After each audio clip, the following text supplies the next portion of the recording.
बिस्मिल्लाहिर्रहमानिर्रहीम। अस्सलाम वालेकुम स्टूडेंट्स। आज का हमारा फर्स्ट ईयर का लेक्चर है chapter 4 say about numerical problems. हम डिस्कस करेंगे नेक्स्ट न्यूमेरिकल प्रॉब्लम्स कौन से हैं। न्यूमेरिकल प्रॉब्लम है 4.3।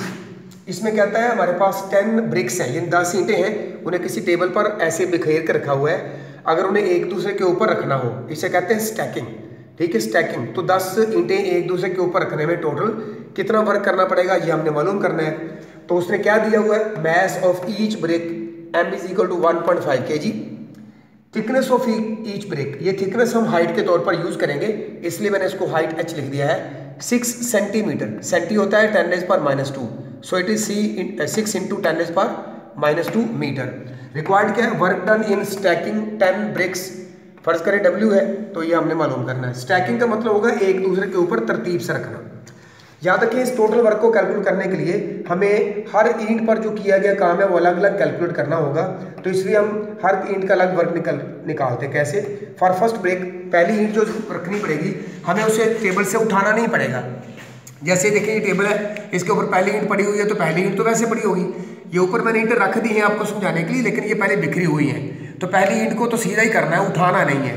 इसलिए पहली ईंट का वर्क क्या होगा, ये फार्मूला में लगाया है FD cos थीटा। F कितना है mg, D कितना है हाइट h1, और थीटा तमाम के लिए 0 रहेगा, क्योंकि हम ऊपर फोर्स लगा रहे हैं और डिस्प्लेसमेंट भी ऊपर कवर हो रहा है, तो थीटा तमाम वर्क में 0 रहेगा। तो cos 0 1 होता है। तो mg h1 कितनी है 0h, यानी कोई हाइट कवर नहीं करनी पड़ी। ठीक है, पहली ईंट उसमें यहीं पे h1 क्या है 0h, वो नहीं है। W2 क्या होगा, mg h2,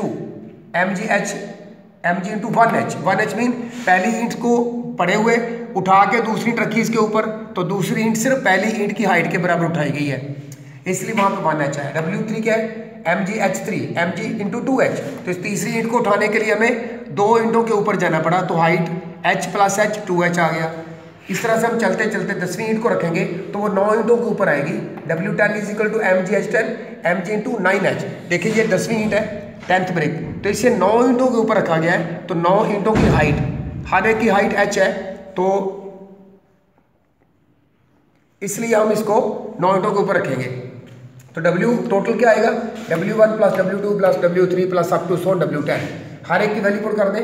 mg into 0h, mg into 1h, mg into 9h हमारे पास 10वीं ईंट का होता है। सब में mg कॉमन आ रहा है, सब में h कॉमन आ रहा है, तो पहली ईंट से क्या आएगा, यहाँ से 0 आया, यहाँ से 1, फिर 2, 3, 4, 5, 6, 7, 8, 9।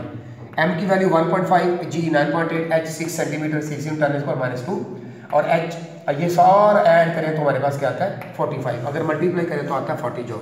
सो work done in stacking 10 bricks is equal to 40 joule. ये स्टूडेंट्स नेक्स्ट हमारा प्रॉब्लम है 4.4। ये वर्क एनर्जी प्रिंसिपल से सॉल्व होगा। वो कहता है कार है जिसका मैस 800 kg है और वो 54 km/h से मूव कर रही है। अगर वो 60 मीटर का डिस्टेंस कवर करके रुक जाए तो बताएं उसे रोकने वाली जो फोर्स थी, जो ब्रेक लगाने से रोक गई है, तो रिटार्डिंग फोर्स कितनी है।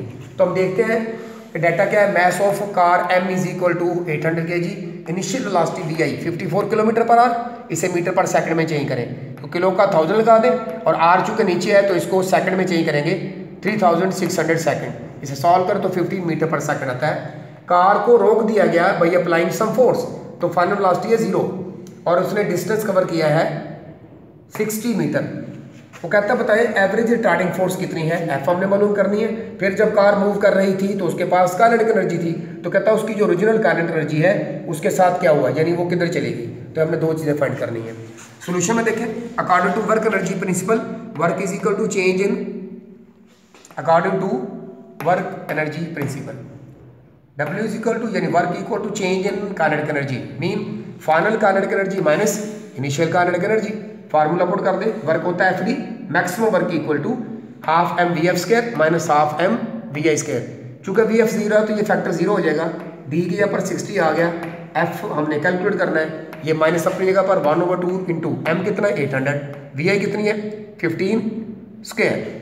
अब देखें ये फैक्टर 0 हो गया तो इसको तो छोड़ दें, f है, ये 1/2 को इस पे सॉल्व कर दें तो 400 आता है, ये नेगेटिव का साइन वैसे आ गया, मैंने 15² को 2 दफ़ा लिख दिया है, 60 इधर से डिवाइड किया, 15 4 टाइम 60 और 4 इससे कैंसिल करें 400 से, तो 100 इंटू 1500 न्यूटन।